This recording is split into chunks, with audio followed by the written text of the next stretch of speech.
You mentioned Bray Wyatt also. You mentioned how much of an impact he had on you because you guys were close. If you're talking about somebody who really understands what you're looking to do and understands how you can leverage all these different things and, thinking outside of the box for the characters, you don't have to look any further than Bray Wyatt for that, obviously. Yeah, and my good friend, rest his soul, Bray Wyatt, Wyndham was a really good friend of mine, and he was actually helping me and work on this character because the Doctor Black character is very similar to what he was doing. I mean, not exactly, but like touching on the esoteric, however you pronounce that side of Sure. things, and we came up with some really cool ideas. And oh man, I miss that guy so much. Like he knew exactly what I wanted. Like it was like explaining this character to him. He was like, yeah, I get it. This is what we're gonna do. What a creative genius he was too. I wish we could have some of the stuff that we wanted to do together. I wish we could have done that. We didn't have the time for that. That's why, like these days, I don't wait for anything anymore, right? Because anything can happen. Like I've lost so many friends over the last few years. I'm like, now when I have an idea, I'm like, let's just go for it.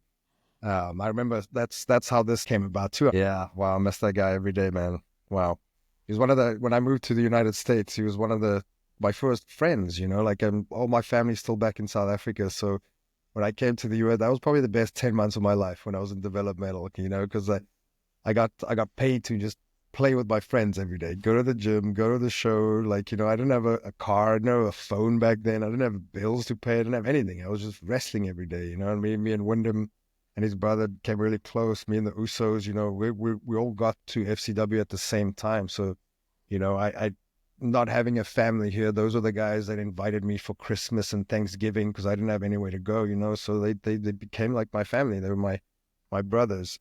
Yeah, and wow, such a creative mind. I knew from day one too. At Wyndham and both the Usos, they got there and they come from a football background. Obviously, they're second generation wrestlers, but they never trained. Like they literally, I watched them take their first bumps, hit the Oh, ropes for wow. the first time, and I mean the Fire Twos within a week they were like better than anybody I've ever wrestled in South Africa. It was insane. And Wyndham was the same. Wyndham took a little bit, but he always had that other side where he was a character and he knew how to bring characters to life. And his promos were just so good. And every week he'd try something different. Back in the FCW days, we used to have promo class with Dusty Rhodes, another genius, another person I've learned so much from. And he encouraged that. He forced us. He goes, okay, PJ, next week you're gonna come in as a 80s pop star and cut a promo on Wyndham.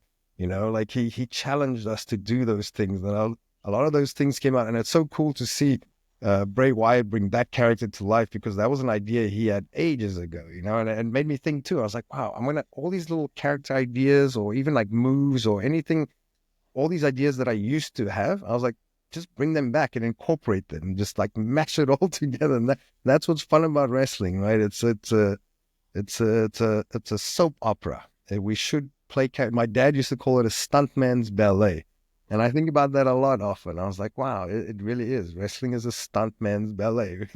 We're like rock Yeah. star ballet dancers.